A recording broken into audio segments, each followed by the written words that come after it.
قال اللہ تبارک و تعالی فی الکلام الکریم ان الذین آمنوا وعملوا الصالحات سیجعل لهم الرحمن ودا صدق اللہ العظیم۔ درود پاک پڑھیے۔ الصلاۃ والسلام علیک یا سیدی یا رسول اللہ وعلی آلک واصحابک یا سیدی یا حبیب اللہ۔ الصلاۃ والسلام علیک یا سیدی یا نبی اللہ وعلی آلک واصحابک یا سیدی یا نور اللہ۔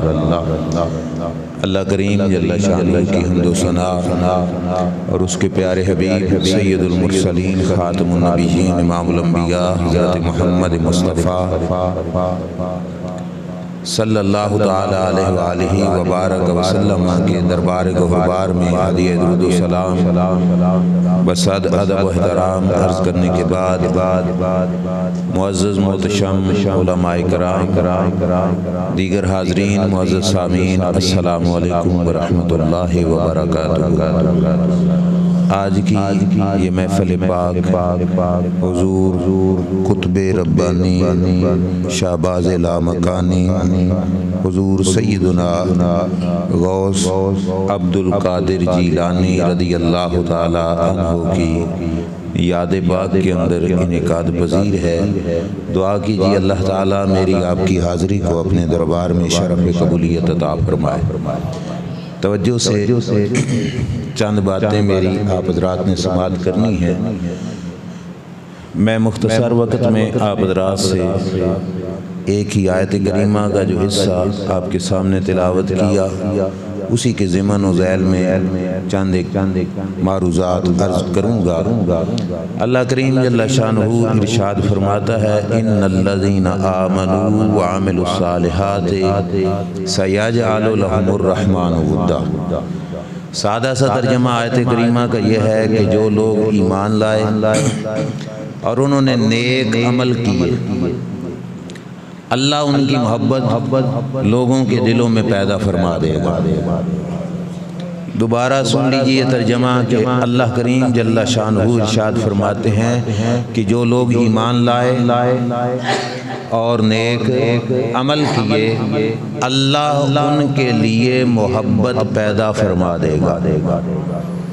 لوگوں کے دلوں میں چھوڑو کیونکہ لفظ نہیں ہے، اتنا ترجمہ سنو کہ اللہ ان کے لیے محبت اپنی ساری مخلوق کے اندر پیدا فرما دے گا۔ یہ آیت کریمہ اس سوال کا جواب ہے کہ حضور سیدنا غوث اعظم رضی اللہ تعالیٰ عنہ کو گزرے ہوئے کئی سو سال گزر گئے پر آج بھی ان کی یاد ہمارے دلوں کے اندر تازہ موجود ہے۔ ہم ان کے ذکر کی خاطر جمع ہو جاتے ہیں اور ان کی تذکرہ سنانے کے لیے محافل کا انعقاد کیا جاتا ہے۔ تو آخر وجہ کیا ہے؟ تو اللہ کریم خود فرماتا ہے بھائی کوئی لمبا چوڑا وظیفہ نہیں، کوئی زیادہ مشکل کام بھی نہیں ہے۔ دو ہی چیزیں ہیں، ایک ہے ایمان اور دوسرا ہے عمل نیک عمل۔ بس دو عمل تم کر لو، کائنات کی ہر چیز کے دل کے اندر اللہ تمہاری محبت خود پیدا فرما دے گا۔ یہ محبت جو ہمارے دل کے اندر رب کے پیاروں کی ہوتی ہے یہ رب کی پیدا کی ہوئی ہوتی ہے۔ ہم اپنی مرضی سے نہیں، اللہ کی مرضی سے اللہ کے پیاروں سے پیار کرتے ہیں۔ آپ کو میری اس بات سے اختلاف کا حق ہے پر سمجھ کر اختلاف کر لینا۔ میں وضاحت کر دیتا ہوں کہ اگر ہم کرتے اپنی مرضی سے تو کسی کے چھڑانے سے یہ محبت چھوڑ بھی تو دیتے، کسی کے کہنے پر یہ محبت چھوڑ بھی تو دیتے، پر مجال ہے کہ کسی کے کہنے پر جو فقیروں کی محبت مومن کے دل میں ہوتی ہے کسی کے روکنے سے بھلا رک جائے، کسی کے کہنے سے بھلا ختم ہو جائے، بلکہ جتنا لوگ روکتے ہیں اتنی زیادہ محبت سینے میں پیدا ہو جاتی ہے۔ اے تاریخ کا مطالعہ کر کے دیکھو، حضور داتہ گنج بخش علی حجویری رحمت اللہ تعالی علیہ کے آستانِ ذیشان پر جس دن دھماکہ ہوا اس کے بعد جو اگلا جمعہ آیا اخباروں میں یہ بات چھپی کہ داتا صاحب کی مسجد کی تاریخ میں آج تک اتنا بڑا اجتماع نہیں ہوا جتنا دھماکے کے بعد اگلے جمعے پر اجتماع ہو گیا۔ یہ بات بالکل برحق ہے کہ ہم ان سے محبت اپنی مرضی سے نہیں، کوئی کرواتا ہے تو ہم ان سے پیار کرتے ہیں، اور اس بات کی گواہی اللہ کا قرآن دے رہا ہے کہ ایمان لائیں، نیک عمل کریں، اللہ ان کی محبت خود لوگوں کے دلوں میں، خود ساری مخلوقات میں پیدا فرما دے گا۔ پر وظیفہ کیا ہے؟ دو چیزیں یاد رکھیں، ایمان اور نیک عمل۔ اور ایک میرا یہاں پہ دعویٰ ہے، اور میں دعویٰ انشاءاللہ ثابت کر کے جاؤں گا، عمل صالح کوئی الگ چیز نہیں، یہ ایمان پکا ہوئے تو عمل صالح ایمان کی خوراک بن جاتا۔ ایمان کامل ہو تو پھر کہنے کی ضرورت نہیں پڑتی یہ کام کر، یہ کام کر، یہ کام کر، نہیں، ایمان کامل ہو تو نیک عمل خود بخود بندہ کر ہی لیتا۔ سمجھ آئی کہ اے اللہ کریم جل شانہ نے جیسے ہمیں وجود بخشا، اس وجود میں معدہ رکھا، معدے کی خوراک ہے کھانا پینا، ہمیں کوئی کہے یا نہ کہے ٹائم پر بھوک آپ پہ ہی لگ جاتی ہے کہ نہیں؟ ٹھیک ہے، بلکہ کوئی روکے تب بھی رکتا بندہ نہیں ہے، ٹھیک ہے۔ اللہ کریم کے جو نیک بندے جس وقت ایمان کامل ہو جاتا ہے تو پھر کہنے کی ضرورت نہیں پڑتی بھائی نماز پڑھ۔ وقت آتا ہے تو طبیعت کے اندر ایک طلب خود بخود پیدا ہو جاتی ہے، پھر یہ نہیں کہنا پڑتا زکوٰۃ دے، جب ضرورت پڑتی ہے تو انسان کے جو ہے اموال ان سے زکوٰۃ کا نکالنا اس کی طبیعت کا ایک حصہ بن جاتا، پھر کہنا نہیں پڑتا روزہ رکھ، جب رمضان آتا ہے تو خود بخود مزاج اس طرف چلا جاتا۔ سمجھ بھی آ رہی ہے کہ نہیں؟ اب باتوں کو سمیٹا تو پیچھے کیا بچ گیا؟ فقط ایمان، کیونکہ ایمان مل گیا تو عمل صالح نیک عمل آپ پہ ہی مل جائیں گے۔ اب بات چلنی ہے ایمان پہ، ایمان کسے کہتے ہیں؟ اس بات کی وضاحت میں انشاءاللہ آج کی گفتگو اور اسی کی ضمن و ذیل میں ہم نے شان غوث اعظم رضی اللہ تعالیٰ عنہ کو سمجھنا ہے۔ ایمان کس چیز کا نام ہے؟ توجہ سے سننا، ایک ہوتا ہے علم جس کا معنی ہوتا ہے جاننا، علم جس کا معنی ہوتا ہے، آپ محلے میں تھے، آپ کو کسی نے بتایا کہ مولانا عبد الباسط صاحب کی مسجد میں آج مغرب کے بعد محفل ہے، تو آپ کے علم میں یہ بات آ گئی، یہ ہے فقط علم۔ لیکن اگر کسی دوسرے بندے نے آپ کو کہا نہیں بھئی محفل نہیں ہے، تو اب وہ جو خبر جو بات آپ کے ذہن میں گئی تھی علم، وہ کس میں بدل گیا؟ شک میں۔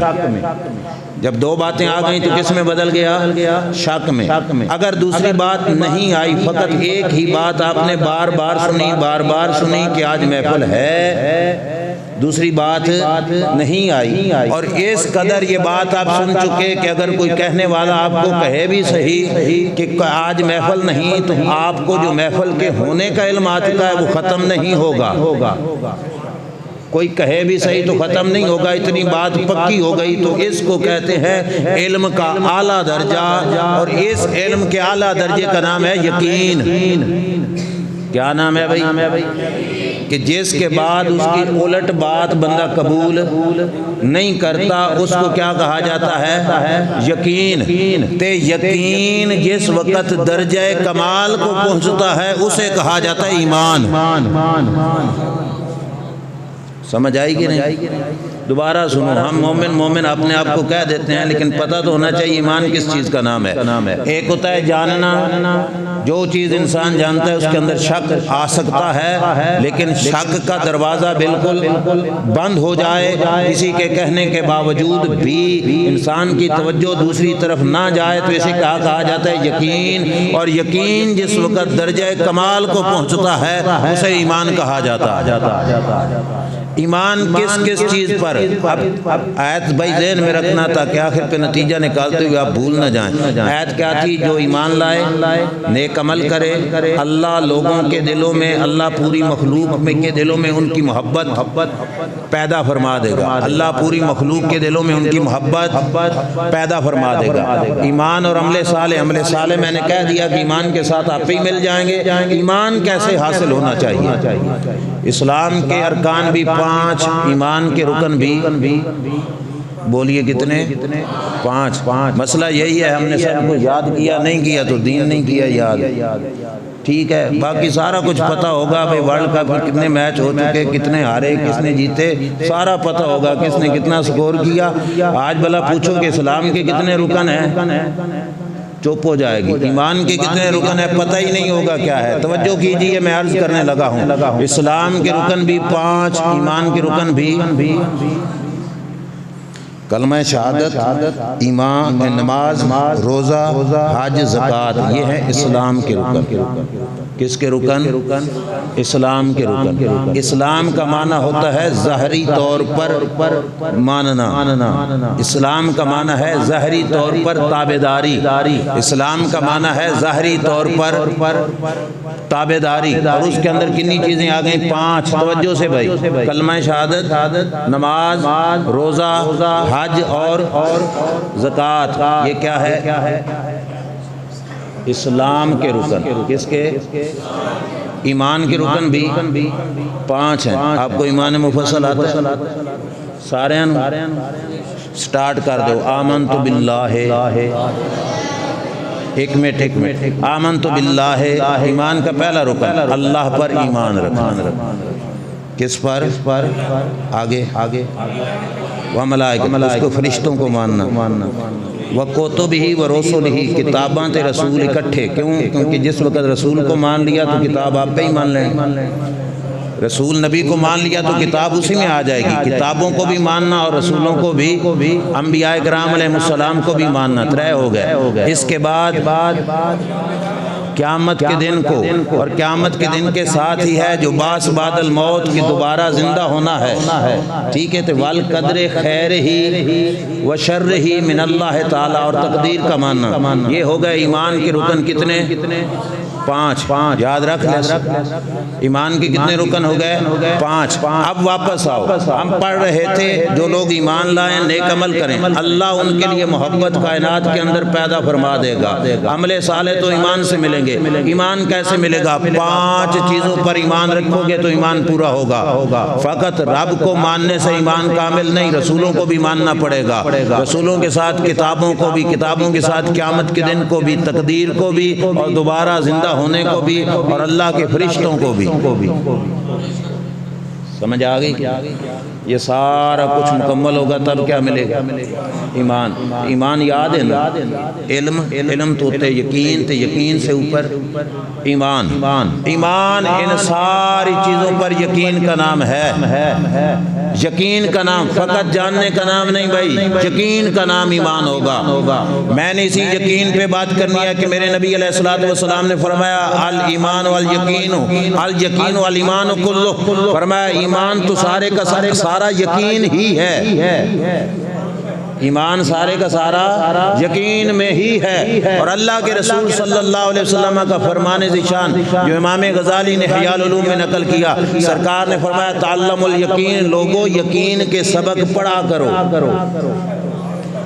لوگوں یقین کے سبق پڑھا کرو۔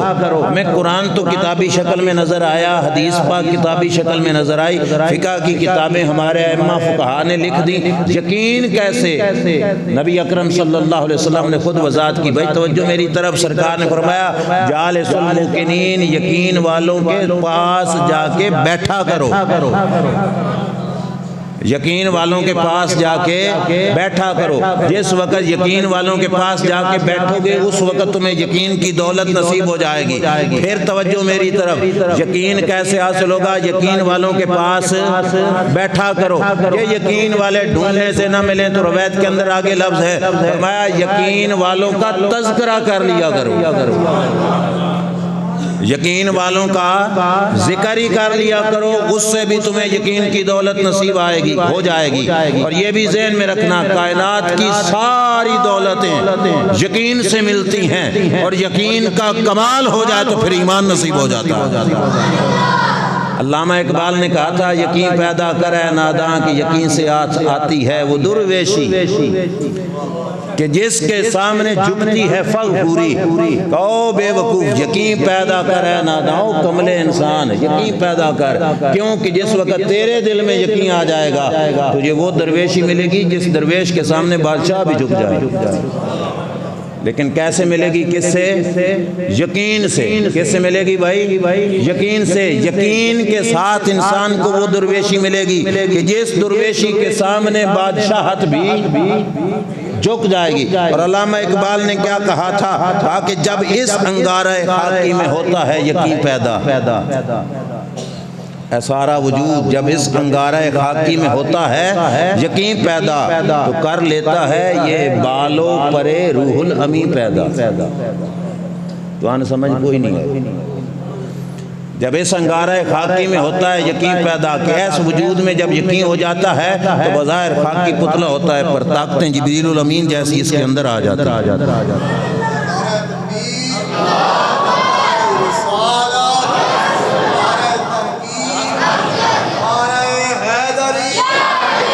بھائی توجہ میری طرف، جب اس انگارہ خاکی میں ہوتا ہے یقین پیدا، تو کر لیتا ہے یہ بالو پر روح الامین پیدا۔ یہ جبریل امین علیہ السلام جیسے بالو پر کمانا پر پرواز کی طاقتیں جبریل امین علیہ السلام جیسی اس میں آ جاتی ہیں، لیکن کیسے؟ جب یقین کی دولت نصیب ہو جاتی ہے، جب یقین کی دولت ان جبریل دیاں طاقتاں بیان کرنے لگوں تو وقت بہت تھوڑا ہے، بس اشارہ ہی سمجھ جائیے کہ یوسف علیہ السلام کی رسی کنویں میں لٹکا کر بھائیوں نے کاٹ دی تھی، کہ رسی کا اے سرا دوسرے سرے سے جدا ہو گیا تھا، اتنا وزن زمین کی طرف جانا تھا کنویں کی تہ میں۔ اس وقت رب نے کہا جبریل چل سدرا سے، رسی کٹ گئی، تو رب نے فرمایا جبریل چل سدرا سے۔ سدرۃ المنتہا کہاں پہ کھڑی ہے؟ تواڈی 47 پول تے نہیں، 7 آسمانہ تو اتے، 7 آسمان کہاں پہ ہیں؟ 7000 سال کا فاصلہ ہے، وہاں سے اوپر سدرۃ المنتہا ہے۔ رب نے کہا جبریل چل سدرا سے۔ یا اللہ کہاں پہ جاؤں؟ کہا میرا یوسف زمین پر نہ پہنچے، پہلے تیرا پر پہنچ جائے۔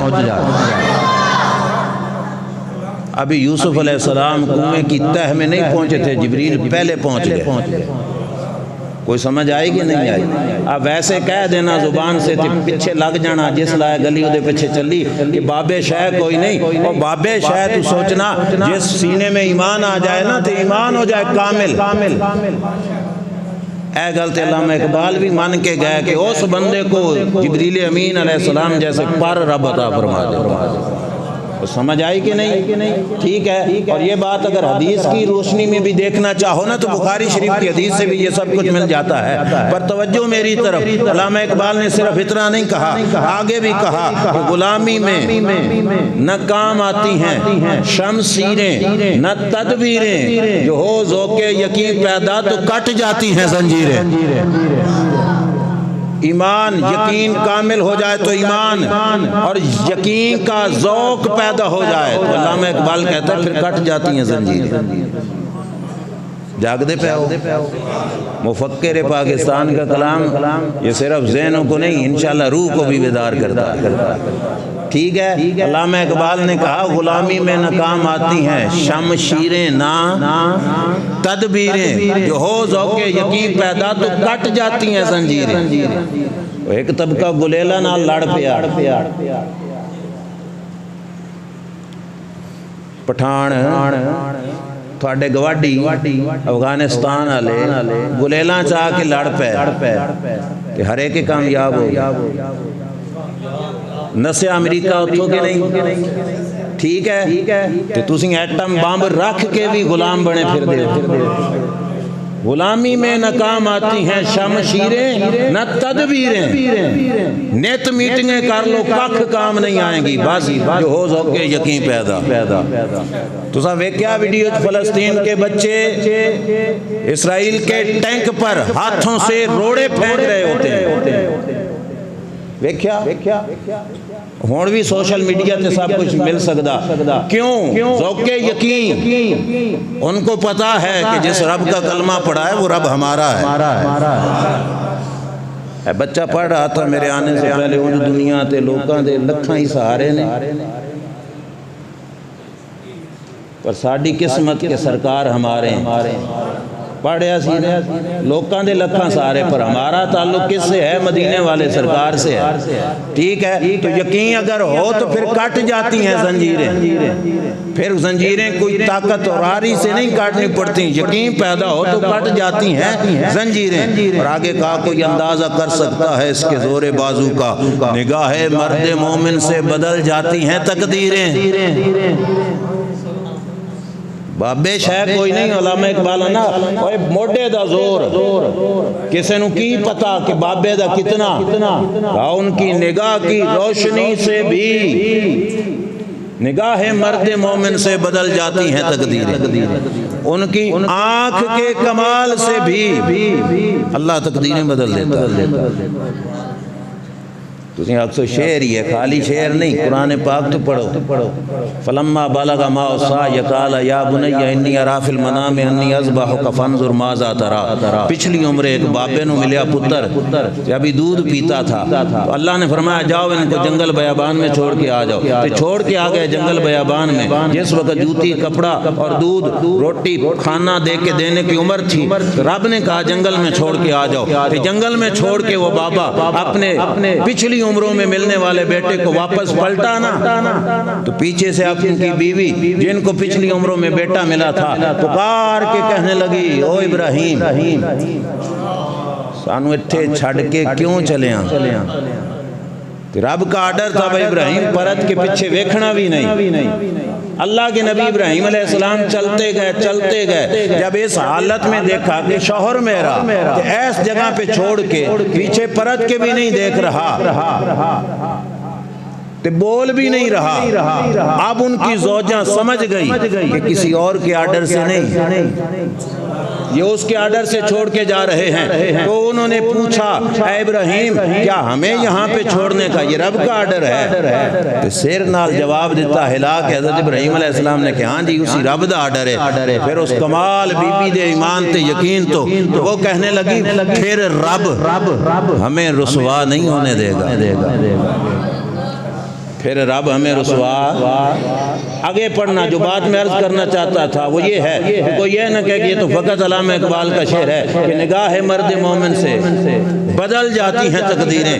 وہ بچہ جو دودھ پیتی عمر میں وہاں پہ گیا، جب چلنے پھرنے کے قابل ہوا، رب دیاں رب جانے، اس وقت رب نے باپ کو کہا چل بھائی اس پتر نو لے، اس کی گردن پہ چھری پھیر، بیٹے کی گردن پہ چھری پھر 14-12 سال تک 10 سال تک باپ نے پرورش بھی نہیں کی، دودھ پیتا وہاں پہ چھوڑ کے آئے ہیں کہ باپ نے گودی میں اٹھا کے کھلایا بھی نہیں، نہ ہی کندھوں پہ بٹھایا ہے، لیکن وہاں پہ جنگل میں چھوڑ کے آئے۔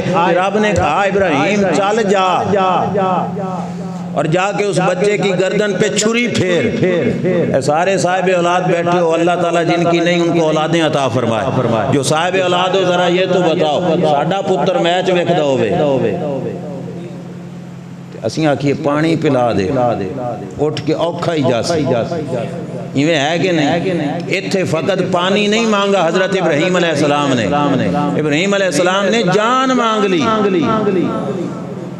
جا کے کیا کہا کہ یا بنی انی اری فی المنام انی اذبحک فانظر ماذا تری، بیٹے میں خواب دیکھتا ہوں کہ میں تجھے ذبح کر رہا ہوں، تیری کیا رائے ہے؟ پتر بھی پھر پتر سی کیا کہا یا ابت افعل ما تؤمر ستجدنی انشاءاللہ من الصابرین۔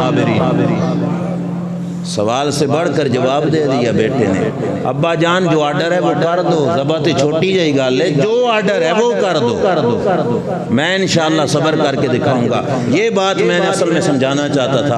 ابراہیم علیہ السلام آرڈر تو پہلے کسی مدرسے گئے، پھر لو کسی بھی مفتی کسی بھی عالم کسی بھی کتاب سے دیکھ لو، کسی مدرسے گئے، کسی مکتب گئے، کسی کالج یونیورسٹی گئے، کسی استاد کے پاس جا کے پڑھا، باپ کی تربیت ان کو ملی کہ جولی میں کھیلا اور باپ نے کچھ سکھایا ہو؟ نہیں، آج پہلی دفعہ باپ نے اس عمر میں جا کے کہا بیٹے گلے پہ چھری پھیرنا چاہتا ہوں، کہ بیٹا تیار کیوں ہو گیا؟ کہیں سے بھی نہیں سیکھا۔ اب پلٹو جہاں سے بات چلی تھی، نگاہ مرد مومن سے بدل جاتی ہیں تقدیریں، اور یہ بات بھی علامہ نے وہاں پہ بھی سمجھائی کہ یہ فیضان نظر تھا یا کہ مکتب کی کرامت تھی۔ سکھائے کس نے اسماعیل کو آداب فرزندی؟ کہو کسی مکتب کی کرامت نہیں، یہ ابراہیم علیہ السلام کی نگاہ کا فیض تھا کہ جہاں پہ پڑ گئی بیٹے کو فرما بردار بنا۔ آئی سمجھ کے نہیں آئی؟ بات لمبی چلی جائے گی، واپس پلٹو۔ یقین کامل ہو تو کیا بنتا ہے؟ شاباش، یقین کامل ہو تو کیا بنتا ہے؟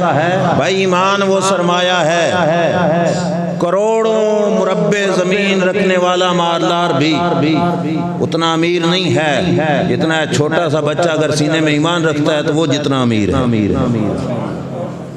آئی سمجھ کے نہیں؟ حدیث پاک پڑھنے لگا ہوں مشکات شریف کی۔ میرے کریم آقا صلی اللہ تعالیٰ علیہ وآلہ وسلم نے ارشاد فرمایا، ان اللہ تعالیٰ سیخلص من امتی رجلا، کہ قیامت کا دن ہوگا، اللہ بھرا مجمع محشر ایک بندے کو باہر نکال لے گا۔ جیسے یہاں پہ پوزیشن ہولڈر ہوتے ہیں، کوئی مجرم ہوتا ہے تو اس کو باہر نکال کے سامنے کھڑا کر دیا جاتا ہے، اللہ ایک بندے کو بھرا مجمع محشر باہر نکالے گا۔ فینشر علیہ 99 سجلات، 99 رجسٹر اس کے سامنے رکھ دیے جائیں گے۔ کتنے بھائی؟ جاگ کر کتنے؟ 99 رجسٹر۔ کتنا بڑا ہوگا؟ جو آج کل کا 50 روپے کا ملتا ہے اتنا نہیں ہوگا۔ کتنا بڑا رجسٹر؟ اللہ کے رسول صلی اللہ علیہ وسلم فرماتے ہیں کہ اس رجسٹر کا ایک پیج اتنا بڑا ہوگا جتنا مشرق سے مغرب کا فاصلہ۔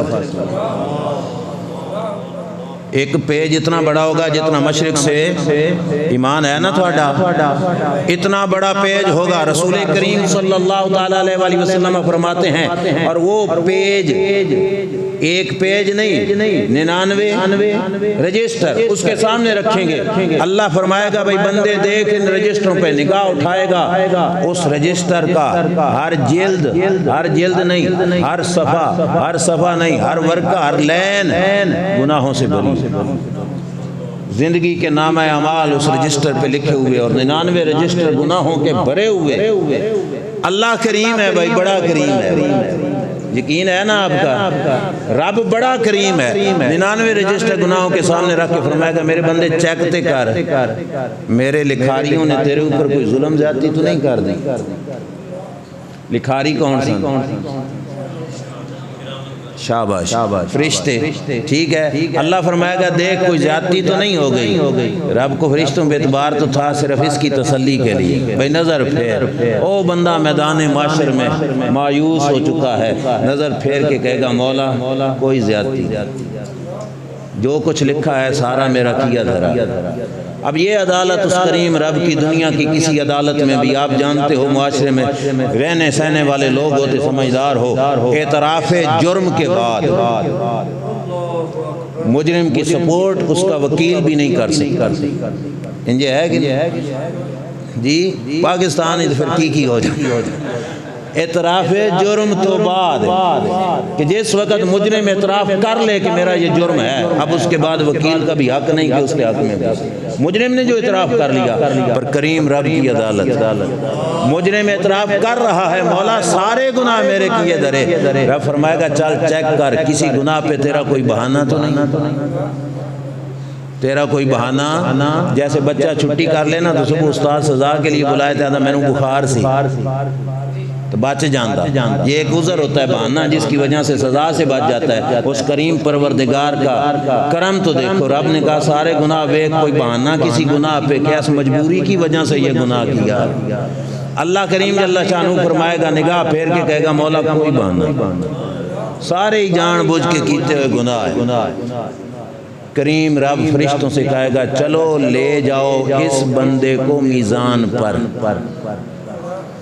اس بندے کو کہاں پہ لے جاؤ بھائی؟ جا کر سننا، اس بندے کو کہاں پہ لے جاؤ؟ میزان سمجھو نا، ترازو جہاں پہ اعمال کا وزن ہوگا، 99 رجسٹر گناہوں کے، پھر آپ فرمائے گا فرشتوں اس کو لے جاؤ میزان پہ، اعمال کا وزن کرو۔ مایوس ہو کے کہے گا مولا میں نو میزان تے گلن دی لوڑ ہی 99 رجسٹر گناہوں کے میزان پہ بھیجنے کی کیا ضرورت؟ کوئی شاید بچی ہے کوئی نہیں۔ اس وقت رب فرمائے گا ان لک عندنا حسنہ، میرے بندے تیری ایک نیکی میرے پاس ہے، میرے بندے تیری ایک نیکی میرے پاس ہے۔ اب حدیث پاک کے لفظ بلفظ، اور میں ذمہ داری سے عرض کر رہا ہوں، اللہ کے محبوب نے فرمایا جو کچھ قیامت کے دن ہونا تھا سچ فرمایا، پھر سچ ہے نا، جو ہو چکا ہے، جو ہوگا حضور جانتے ہیں۔ سرکار نے جو قیامت کے دن ہونا تھا بتایا، میں اللہ کریم فرمائے گا تیری ایک نیکی میرے پاس ہے، رک جائے گا، فتخرج بطاقہ، اللہ ایک کارڈ نکالے گا۔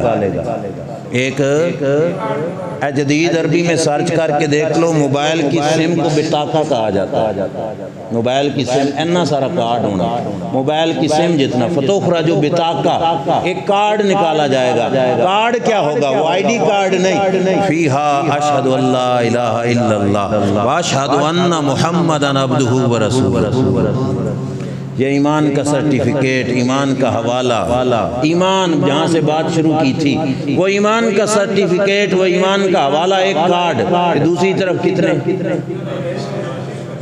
کیا فرمایا کہ یہ نیکی ہے نا میرے پاس، چل میزان پر، پھر رک کے کہے گا مولا ما ہاذہ البطاقہ، ایسا کارڈ دی کے حیثیت 99 رجسٹروں کے ساتھ، چھوٹا جہا کارڈ ہے 99 رجسٹر گناہوں کے، یا اللہ پھر میزان پہ کیوں بھیج رہا ہے؟ اللہ کریم ہے نا کرم فرماتے ہوئے کہے گا میرے بندے آج تک ظلم نہیں نہ ہویا، آج تک زیادتی نہیں ہوئی، ٹر جا میزان پہ، زیادتی آج بھی نہیں ہوئی، چلا جا میزان پہ، زیادتی ٹر جائے گا میزان پر۔ اللہ تعالیٰ کے محبوب علیہ السلام کی سچی زبان فرماتی ہے، فرشتے اللہ کے حکم سے ترازو کے ایک پلڑے میں 99 رجسٹر رکھیں گے گناہوں سے بھرے ہوئے، اور دوسرے پلڑے میں وہ کلمے والا کارڈ رکھا جائے گا، اور بطاقہ، کلمے والا کارڈ رکھا جائے گا۔ اب رسول کریم صلی اللہ علیہ وسلم کی سچی زبان سرکار نے فرمایا فتاشت السجلات وثقلت البطاقہ، فرمایا جس وقت فرشتے کلمے والا کارڈ دوسرے پلڑے میں رکھیں گے، فرمایا 99 رجسٹر ہولے پڑ جائیں گے، کلمے کا کارڈ بھاری پڑ جائے گا۔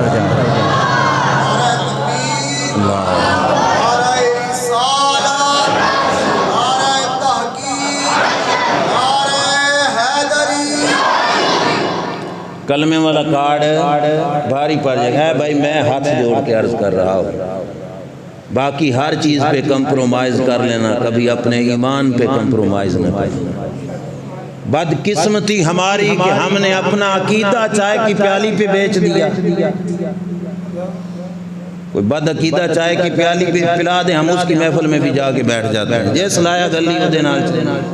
بھئی خیر ہے، ایمان کا اتنا بڑا قیمتی سرمایہ مت یارانوں پہ لٹا دینا، ایمان کا سرمایہ تھے، مت برادری کی نظر کرنا، بروز قیامت اللہ کے رسول کے فضل و کرم سے ایمان ہی کام آئے۔ سمجھ آئی کہ نہیں آئی؟ میں جس بات کی طرف آپ کو لانا چاہتا تھا وہ یہ تھی یقین، اور یقین کا کامل درجہ کیا بنتا ہے؟ ایمان۔ ایمان کنیا چیزوں پہ؟ 5، وقت بہت تھوڑا ہے، پانچوں کی پانچوں چیزوں پہ ہم تفصیلاً چلیں تو بہت وقت لگ جائے گا۔ پہلی چیز اللہ پر ایمان، بھائی زبان سے کہہ دینا کہ ہم رب پر ایمان رکھتے ہیں سوکھا ہے، عملاً بتانا کہ رب پر ایمان ہے، جس کو یہ نصیب ہے وہی کامل مومن۔ جیڑا اینجدہ کامل مومن ہے نا، اس کے بارے میں علامہ نے کہا تھا اس کی نگاہ سے تقدیریں بدل جاتی ہیں، ٹھیک ہے، اس کے ذوق یقین سے زنجیریں کٹ جاتی ہیں، اور اس کو رب جبریل امین علیہ السلام جیسے بالوں پر عطا فرماتا ہے۔ اب یقین کی جھلک یہ قرآن سے، روایت سے نہیں، آیت سے سنتے جائیے۔ موسیٰ علیہ السلام پیدا ہو گئے تھے، فرعون نے آرڈر دیا ہوا تھا، 12 منٹ رہ گئے تھے، میں حاضری غوث اعظم کے دربار میں بھی لگانی ہے، آپ جلدی جلدی میرے ساتھ بولتے جانا۔ فرعون نے آرڈر دیا ہوا تھا کہ جو بچہ پیدا ہو جائے اس کو بولیے ذبح کر دو۔ موسیٰ علیہ السلام کی امی جان کے گھر موسیٰ علیہ السلام پیدا ہو گیا، بالکل چھوٹی سی عمر، اماں جان ہو گئی پریشان کہ مولا اترتے جم پیا کہ فرعونیوں نے آ کے اس کا گلا کاٹ دینا ہے، ذبح کر دینا ہے، اب کروں تو کیا کروں؟ اللہ کریم جل شانہ نے فرمایا اے موسیٰ کی ماں پریشان ہونے کی کوئی ضرورت نہیں، لا تخافی ولا تحزنی، پریشان ہونے کی کوئی ضرورت نہیں، لکڑی کا صندوق لو، اس میں لٹاؤ اس بچے کو، کہ صندوق سوٹا نہ دریا ہے، بھائی گل ہولی پر بات بڑی باری بھی ہے۔ اے رب کے اوپر ایمان رکھنے کا اور یقین کا اصل مطلب جولی چھپا کے ماں پریشان تھے، رب فرمایا کہ صندوق میں ڈال کے دریا میں پھینک کے آؤ، دودھ پیتا بچہ صندوق میں ڈال کے دریا میں پھینک کے آؤ، نال کی فرمایا اِنَّا رَادُّوهُ إِلَيْكَ وَجَاعِلُوهُ مِنَ الْمُرْسَلِينَ۔ موسیٰ دی ماں صندوق چھپا کے دریائے سٹ کے تو آ جا، واپس تیری جولی چ لے آنا میرا جدیاں گلاں اساں بھی مولویاں دیاں سن کے ٹھکرا دینے، کوئی نہیں مولوی ایویں ہی لگے ہیں جو ہوندا کچھ نہیں۔ بھائی ایمان یقین پیدا کرے ناداں یقین سے ہاتھ آتی ہے، وہ درویشی کے جس کے سامنے جھکتی ہے موسیٰ علیہ السلام کی ماں کا ایمان رب کی ذات پر اور ایمان میں یقین کامل درجے کا، رب نے فرمایا ڈال دے صندوق۔ اب ہم جیسا کوئی ہوتا تو سوچتا چلو 4 دیہڑے 5 دیہڑے چھپ چھپا کے زندہ تے پال نوں ویکھاں تے صحیح نا، یہ تے اپنے ہتھے مارن والی گل ہوئی نا۔ تو حضرت موسیٰ علیہ السلام کی ماں نے یہ نہیں سوچا کیونکہ آرڈر کس کا تھا، اور رب کے حکم کے سامنے ہم کسی اور کی بات پہ یقین، ہن سمندر دریا کی موجوں پر بھی یقین نہیں، یقین رب کی ذات پر۔ دودھ پیتے بچے میں کتنی سی جان ہوتی ہے، ہم سوچتے بھئی اتنی جھٹکے سے زمین پہ دریا میں پھینکا جائے گا تے بچے تے راہ چ ٹر جانا، لیکن یقین کس پر تھا؟ رب کی ذات پر۔ موسیٰ علیہ السلام کی ماں نے دریا میں صندوق پھینکا، ساتھ ان کی بہن کو کہا دیکھتی رہنا صندوق جاتا کہاں پہ، صندوق لگ گیا فرعون دے ہتھے۔ مشہور گل جیڑی میں عرض کرنا چاہنا ہے، فرعون نے چکیا، بی بی آسیہ سے کہا اس بچے کو اس کو مارتے ہیں، اس نے کہا نہیں یہ تیری بستی کا کہاں سے آیا، یہ پتہ نہیں دریا میں کہاں سے بہ کے آ رہا ہے، نہ اس کو مارنا نہیں، ہو سکتا ہے اس بچے سے رب ہمیں نفع دے، اس بچے سے رب ہمیں نفع دے۔ حضرت موسیٰ علیہ السلام کی ذات کے بارے میں آسیہ نے یہ کہا، مفسرین کہتے ہیں رب نے اے جملہ پسند آ گیا، اللہ نے فرمایا مننے میرے نبی نو نفع دین والا تو میں انہوں بغیر نفع دے چھٹ دیواں، ہو نہیں سکتا۔ اس نے کہا یہ نفع دے گا، موسیٰ کا نفع اسے ملے گا۔ فرعون کے گھر میں آسیہ کو رب نے ایمان کی دولت عطا فرمایا۔ ٹھیک ہے، اب بچہ تھا، بچے نے روٹی تو کھانی کوئی نہیں تھی، دودھ کا انتظام کرنا تھا، تو فرعون نے کہا دودھ پلاتے ہیں، بیبیاں بلائیاں دودھ پلانے کے لیے۔ اللہ قرآن میں فرماتا ہے وَحَرَّمْنَا عَلَيْهِ الْمَرَاضِعَ، اسی موسیٰ نو روک دیتا بھائی کسی بیبی دا دودھ، گل پھر بڑی ہے لیکن وقت تھوڑا ہے۔ دودھ پیتا بچہ تے رب دا آرڈر سن بھی لیا، سمجھ بھی لیا تے من بھی لیا۔ وَحَرَّمْنَا عَلَيْهِ الْمَرَاضِعَ، بیبیاں آئیں کوشش کی تھی دودھ پلانے کی، موسیٰ علیہ السلام نے کسی بیبی کا دودھ نہیں پیا۔ وہ بہن نہیں سی موسیٰ علیہ السلام دی ہمشیرہ جنہاں نو اماں جان نے آکھیا سی نال جا، وہ کھلوتیاں پئیاں ویکھنیاں، انہاں کھلو کے کہ حل ادلکم علی اہل بیت یکفلونہ، میں دساں ایک گھر جیس گھر والے اس کو دودھ پلا سکتے ہیں۔ انہوں نے کہا چل بتاؤ، انہوں نے کہا چل ٹھیک ہے، گھر گئی اپنی اماں جان کو لے کے آئی۔ جب موسیٰ علیہ السلام کی ماں نے اپنے بیٹے کو جولی میں ڈالا، جڑیاں رکاوٹاں سن اٹھ گئیاں، رب نے فرمایا چل موسیٰ ہن پی لا۔ موسیٰ علیہ السلام نے دودھ پی لیا، بات بڑی توجہ سے بھائی ضائع نہیں کرنی۔ موسیٰ علیہ السلام نے دودھ پی لیا، فرعون نے کہا او بی بی بچہ ساڈا دودھ پیتا ہے، تیرا دودھ پی لے، روزانہ آئی کرنا، بچے کو دودھ پلا دیا کر، تجھے ماہانہ تنخواہ دیں گے، تجھے ماہانہ تنخواہ دیں گے۔ اے اگلی گال اس نالو بھی پیاری، جدن مان ہوئے نا سائیاں تے پھر نخرے جچدے بھی ہیں۔ ٹھیک ہے، موسیٰ علیہ السلام کی ماں کہنے لگی میں کوئی ویلی خاتون نہیں ہوں، میرے گھر کے بڑے کام کاج ہوتے ہیں، یہ پتر نو دودھ پلانا جنت میرے گھر بھیج دو، دودھ پلانا ہے بچے کو تو میرے میں نت آ جا نہیں سکتی، ایڈا نخرہ کیوں؟ ویکھنا سی وعدہ خدا بندی جو ہے نا رادو الیک وجاعلوہ من المرسلین، چلی گئی دودھ پلا کے گھر، بھائی پلانا ہے دودھ تو میرے گھر میں بھیج دو۔ اور فرعون کے کارندے موسیٰ علیہ السلام کو اٹھا کے موسیٰ کی ماں کی گودی تک لے کے گئے، اے دودھ پلا دو۔ مفسرین لکھیا کہ دودھ اپنے بیٹے کو پلاتی تھی تے تنخواہ فرعون دے گھر چ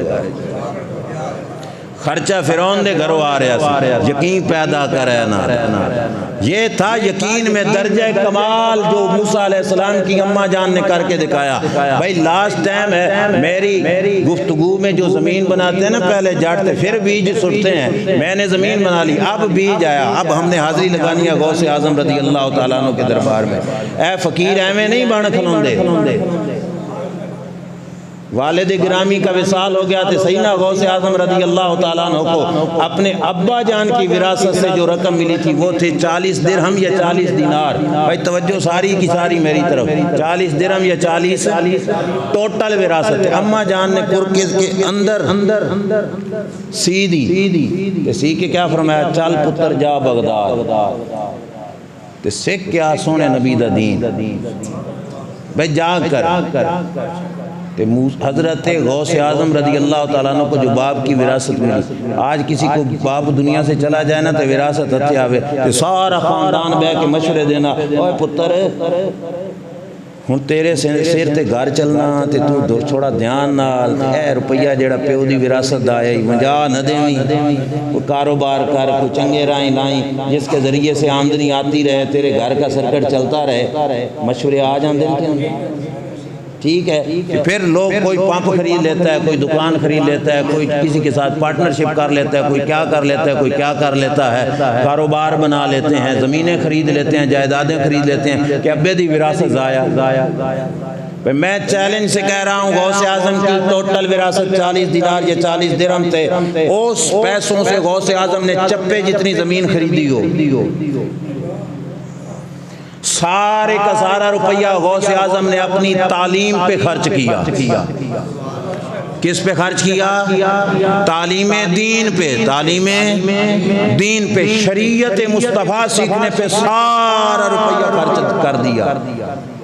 کوئی نہ امید بھائی پڑھن تو پیچھے میں جیونا بھی ہے. جلدی بولو، امید تھی کہ نہیں؟ پڑھنے کے بعد بھی کوئی حیاتی ہوگی، 4 پیسے تے سائڈ تے رکھ لیندے بھائی میں پیچھے دی بھی زندگی گزارنی، بھلا کیویں گزاراں گا؟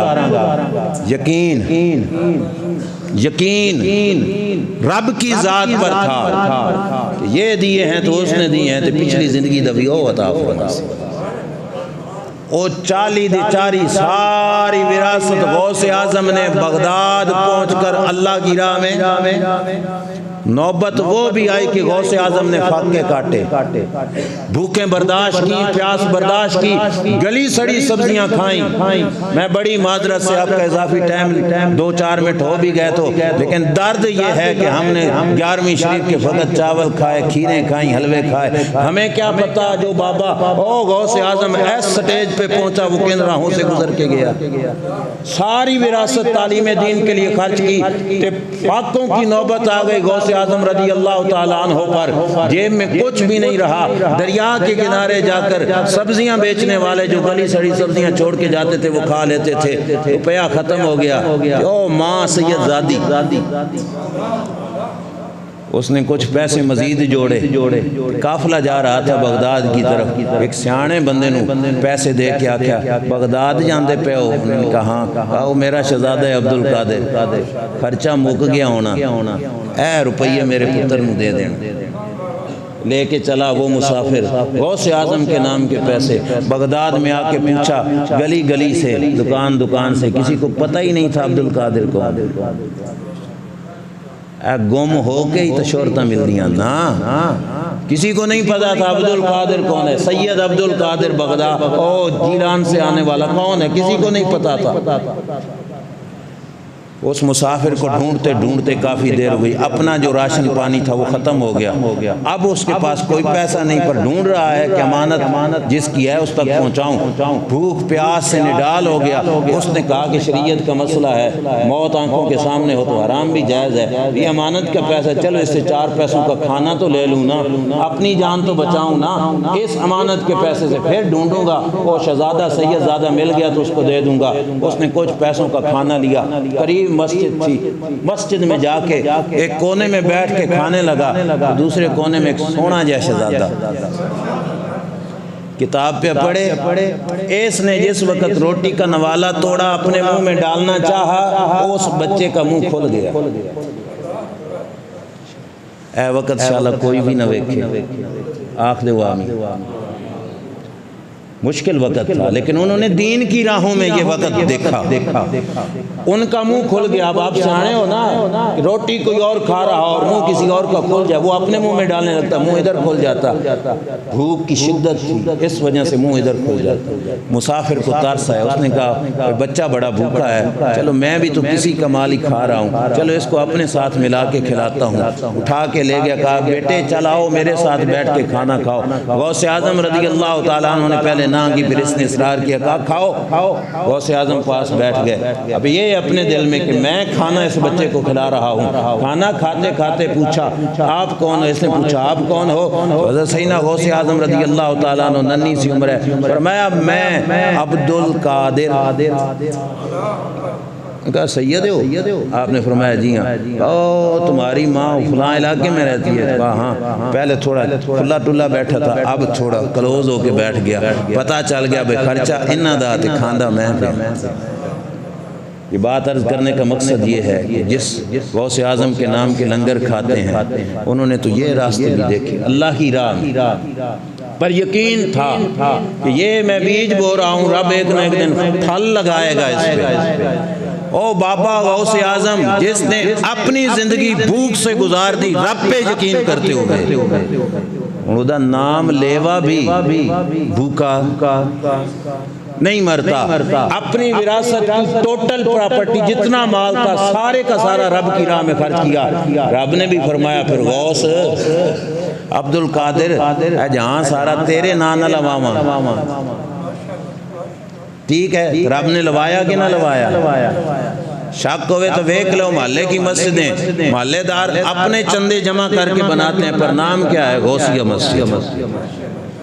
مسجد غوثیہ، ٹھیک ہے؟ مدرسہ لوگوں نے بنایا اپنے خرچے پہ، لیکن نام کیا ہے؟ دارالعلوم غوثیہ، دارالعلوم غوثیہ۔ دکان بنی ہے تو غوثیہ جرنل سٹور۔ اللہ نے فرمایا تو نے 4 انگلی کی نہیں نہ خریدی، میں سارا جہان ہی تیرے نام لگا دوں۔ بس میں یہ سبق آپ تک پہنچانا چاہتا تھا، بس 1 منٹ ہی ہوتے ہویا۔ مقصد میرا یہ ہے کہ یقین کے بعد وہ حضرات اس منصب و مقام پہ پہنچتے ہیں۔ جتنے بابے جو ہیں نا سارے دے سارے، داتا علی اجمیری ہو جائیں، خواجہ اجمیری ہو جائیں، بابا فرید گنج شکر ہو جائیں، ٹھیک ہے، حضور پیر سیال لجپال ہو جائیں، یہ سارے کے سارے یقین ان کے دربار میں کوئی پڑھنے جاتا نا سیکھنے، جیسے سالک کہا جاتا ہے، سب سے پہلے اس کے مزاج میں یقین پیدا کرتا ہے۔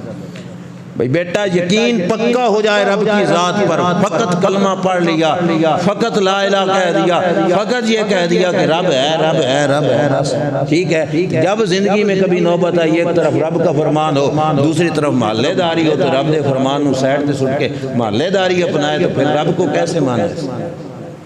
مزہ تب ہے جہان روٹتا ہے تو روٹ جائے۔ بھائی مجھے اپنے رب کے کلام پہ یقین ہے، مجھے اپنے رب کے فرمان پہ یقین ہے، اپنے نبی کے فرمان پہ یقین ہے۔ بات ختم۔ ایک اجازت ہو تو ایک بات کو یہ نہ کہے نا بھائی وہ پرانے دور نہیں گلا سن، حضرت سیدنا امام اہل سنت شاہ احمد رضا خان فاضل بریلوی رحمۃ اللہ تعالی علیہ یقین کی ایک بات غوث اعظم کی بھی سنائی نے، ادھر بھی عرض کرتا چلو۔ ہندوستان میں طاعون پھیلا تو چیک اپ کرایا نا، تو حکیم نے کہہ دیا حضور سیدی امام اہل سنت امام احمد رضا خان فاضل بریلوی رحمۃ اللہ تعالی علیہ کو کہ آپ کو طاعون کی بیماری لگی ہے۔ سیدنا امام اہل سنت نے پتہ کیا کہا، اس کی بات سن کے فرمایا جھوٹ بول رہا ہے۔ ڈاکٹر نو چیک اپ کراؤ نہ تے رپورٹ آوے کسی گل دی تے تسی بلا جرت کر کے آکھو بھائی تو جھوٹ پہ بولدا، اگلا گل سن سی نہیں، لیکن وہ حضور امام اہل سنت نے کہا جھوٹ ہے، فاضل بریلی نے کہا کہ یہ جھوٹ ہے، اس نے کہا ہے طاعون کی بیماری ہے تجھے علاج کراؤ، آپ نے فرمایا نہیں ہو ہی نہیں سکتا۔ کچھ دنوں کے بعد دوبارہ چیک اپ کرایا، حکیم سیدھا ہو کے بیٹھ گیا، اس نے کہا کون سی دوائی کھائی ہے دوبارہ بتاؤ تاکہ وبا کا ہم علاج کر سکیں، اور بھی لوگ طاعون سے مر رہے ہیں، تیرا طاعون تو ٹھیک ہو گیا، تیرے جسم میں طاعون کا کوئی جراثیم نہیں ہے۔ حضرت امام اہل سنت شاہ احمد رضا خان فاضل بریلی رحمۃ اللہ تعالی علیہ نے فرمایا بھائی کھادا کچھ بھی نہیں، اے بیماری دور ہوئی یقین کی برکت سے. کہا کیسے؟ کہا میں نے اپنے نبی علیہ السلام کا فرمان سنا تھا، پڑھا تھا کہ سرکار نے ایک دعا سکھائی تھی. فرمایا تھا جو بندہ کسی بھی مصیبت میں، کسی بھی بیماری میں کسی شخص کو دیکھ کر یہ دعا پڑھ لے، الحمدللہ الذی عافانی مما ابتلاک بہ وفضلنی علی کثیر ممن خلق تفضیلا. ایک لائن کی ہے. آپ نے فرمایا تھا جو بندہ اس بیماری میں مبتلا جس کو بھی دیکھ کے یہ دعا پڑھ لے، اس کی زندگی بھر وہ بیماری اس کے قریب نہیں آئے. مجھے یاد تھا کہ میں نے طاعون والے مریض کو دیکھ کر یہ دعا پڑھی ہے. اب مجھے اپنے رسول کی زبان پر یقین تھا، تیرے ٹیسٹ پہ یقین. تو نے کہا تھا طاعون ہو گیا ہے تجھے. میں نے گھر جا کے مصلی ڈالا، نفل پڑھ کے رب کی بارگاہ میں عرض کیا اللہم صدق الحبیب وکذب الطبیب. یا اللہ یار نو سچیاں کر تے طبیب نو جھوٹیاں کر. اللہ نے اپنے یار کی زبان کو سچا کیا کیونکہ مجھے اس کی ذات پہ یقین تھا، یقین ہے، یقین رہے گا. اس ذات پر اگر یقین پیدا کر لو تو پھر زمانے کی کوئی طاقت ایڈے سارے بال نو بھی گرا، کوئی طاقت نہیں گرا سکتی. اللہ تبارک و تعالی جل شانہ میری آپ کی ہم سب کی حاضری اپنی بارگاہ میں قبول و منظور فرمائے. اللہ کریم یہ آل محلہ کا، قبلہ قاری صاحب کا یہ انتظام اپنے دربار میں قبول و منظور فرمائے، اور ہم کو بھی غوث اعظم رضی اللہ تعالیٰ عنہ کے نقش قدم پہ چلنے کی توفیق عطا فرمائے، یقین کی دولت نصیب فرمائے. وآخر دعوانا الحمدللہ رب العالمین.